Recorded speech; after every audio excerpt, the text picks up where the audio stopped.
Irreverent, entertaining, cool. You're listening to LA Talk Radio.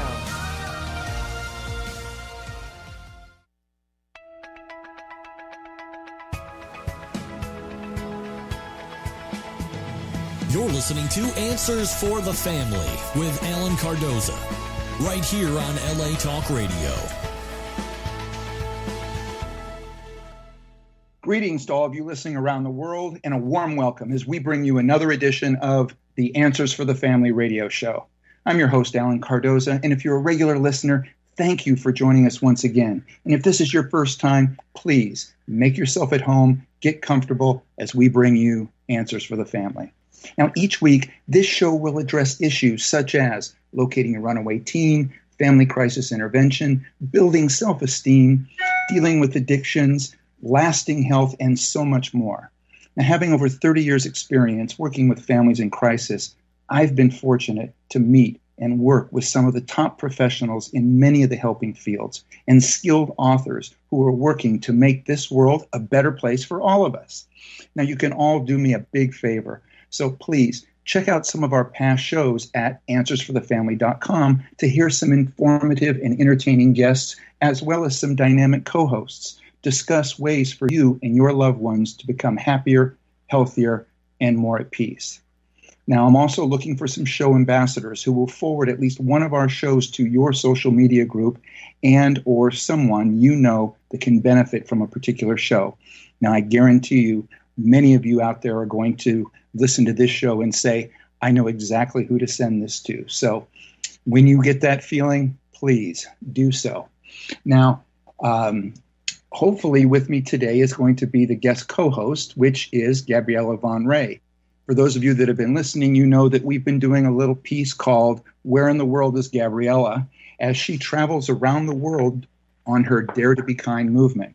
So she's been on the road since February, and she's interviewing people from all walks of life, nonprofit associations, and people in various communities and stuff, talking about her Dare to Be Kind movement. And it's really very simple.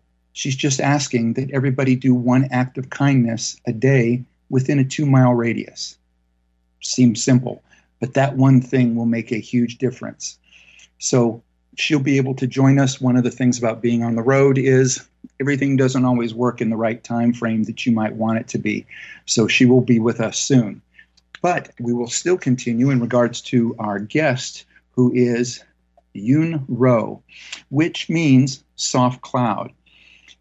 And he's been called the new Alan Watts. He was born Arthur Rosenfeld in New York City, and he received his academic background at Yale, Cornell, and the University of California, and was ordained as a Daoist monk in China in 2012. He is the host of the hit national public television show Longevity Tai Chi, and he is the author of more than 15 books, including award-winning novels optioned for film in Hollywood and in Asia. Now, in recent years, his nonfiction books offer Taoist prescriptions for the challenges of culture, society, and everyday living, while his novels blend Chinese history, science fiction, and fantasy into frolicking, thought-provoking reads. Now, Monk Yun Rou began his formal martial arts training in 1980 and has studied with some of China's top Tai Chi grandmasters. In 2011, he was named Tai Chi Master of the Year at the World Congress and a traditional, in regards to Chinese, traditional Chinese medicine. Now, the Action on Film Festival recently chose him for their Maverick Award, and they've had previous recipients have included David Carradine, John Savage, and Taoist Shire. That's right. And anyway, they then established an award for writing excellence in his name. Now, in July of 2014, he was the opening and closing keynote speaker at the International Tai Chi Symposium in Louisville, Kentucky. And in 2016, the American Heart Association profiled him as an inspirational resource. I got to tell you, I'm excited to have him on here. As I continued to gather more information, I learned that the Florida Sun Sentinel called his novel A Cure for Gravity one of the 10 best books of the year in 2000. His bestseller, The Truth About Chronic Pain, was a finalist for the prestigious Books for a Better Life Award. And his title, Tai Chi, The Perfect Exercise, is widely regarded as a standard work in the field. Now, reading his latest book, Mad Monk Manifesto, A Prescription for Evolution, Revolution, and Global Awakening, you will discern that he has answers to many questions. Yun, welcome to Answers for the Family. Wow, that was something so embarrassing. So thank you very much. I'm delighted to be with you today. Well, I'm thrilled to have you, and as we were speaking about ahead of time, I think it is so apropos that you are here on the celebration of Martin Luther King's birthday, a person that we all know focused on peace and at the same time wanting change. And as I was reading through your book, that was the overall theme that I got, was this passion for wanting and believing in that we need change, and yet at the same time, a great feeling of peace that this is the way it needs to be done. So I guess the first question is, because this is radio and it's not video, so people aren't seeing you, but how did a Jewish boy from New York become a Daoist monk? So just before I can address that, let me just say that I think the way in to connect our talk today with Martin Luther King Day is through compassion, which is one of what the Daoists call their three treasures, the other two being frugality and humility. And if Gabriella joins us, her kindness mission is also very congruent with that. So to the monk question, I think that many people are born with some proclivity or other which just irrepressibly manifests throughout the course of their life, regardless of all the trials and tribulations, challenges and opportunities that forces at work on us that life presents. And so I guess for me it was that I was a seeker.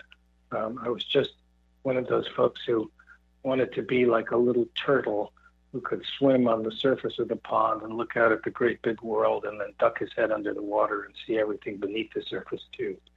And I wasn't getting too many answers from the community and circumstances in which I grew up. And I just kept on digging deeper and deeper. My father, my late father, was a show host on Fox News. There was a program called Daily House Call, Sunday House Call, and he was for many years the most famous cardiologist, maybe in the world, for decades. And the result of that was that the people who ran the world in those days, kings and princes and captains of industry and Hollywood moguls and stars and all the rest, were in this steady parade through my childhood home in Manhattan. And during the course of that parade, I got to notice something quite jarring, which was that these folks who were supposed to have and represent everything that all of us should want out of life, at least that's what we're being told. Mm-hmm. Celebrity fame, fortune, looks, and all the rest, were in fact, no happier than the rest of us. And in fact, many of them were miserable, and some of them were even miserable characters. And this was such a jarring experience to see that it challenged me to wonder what other bills of goods I was being sold about the way the world works. So, I began digging and reading books in my mom's library. She was a student of the late Jewish philosopher Martin Buber. And I came to Asian sources, and although, of course, I didn't understand them as a kid, I had a sense that something was there for me. Anyway, that was the start of it. The rest is a decades-long journey. Well, now, obviously I did some background and stuff, and I was trying to learn a little bit more. I also, when I'm reading your book, I do it oftentimes at the gym, and so I'm sitting there and I'm pedaling, and having done this now for years, there's a variety of people that I know that walk up to me and they go, "So, Alan, who's going to be your guest this time?" Because they see I have a book there, and then sometimes, based on what they say to me, it brings out other questions, and quite a few people, as they asked, I would say, well, my guest is going to be a Taoist monk, and the question that came back more than anything else was, what is a Taoist? And then a couple actually said, is that like a Buddhist? And so my question to you is, what is the difference between a Taoist and a Buddhist monk, or their philosophy? So, Buddhism is much better known, at least by its name, as both a religion and a philosophy by people here in the West, and it has many adherents around the world. Taoism is actually, and this is the sort of surprise for listeners, Taoism is something that American people know much better than they know that they know because of the good works of George Lucas. So the Star Wars universe is some kind of entertaining and fictional presentation of the Taoist worldview. And in his universe, that Star Wars universe, Lucas drew, I wasn't in his head, but it appears that he drew on the juxtaposition between Confucian followers and Taoist followers across the millennia of Chinese history. Confucianists were folks who followed a teacher who outlined specific rules for living, the way we interact with other members of our family, our cohort, authority, society, rites and rituals, and prescriptions for daily behavior. The Taoists, by contrast, were wild bacchanalian men and women who were more likely to party in the forest and then retreat for a month to meditate in the cave than they were to adhere to rules and regulations. They were followers of the way of nature. And I don't know that I would say nature worshipers, but certainly nature venerators. So when you think of Star Wars, think of the Confucianists as the empire with their clone troops and their starships and their weapons and their great force and numbers. And think of the Taoists as the rebels hiding in the forest with the Ewoks and in caves and small numbers rebelling against people telling them what to do and distrusting the law of men and relying instead on the laws of nature. With that description, it took me in a different direction. Are you familiar with the movement of the rainbows, both here in the United States and abroad? I am not. Okay, I suggest you check it out. I've worked some cases that involved the rainbows, and what you just described is very similar to what you're talking about. And especially when you're explaining it as maybe George Lucas may have seen it, having worked cases and studied the rainbows a little bit, I think there might be some similarities. Interesting. I wonder if they have Taoist roots. I'll look into it. That's exactly my thought. So, well, let's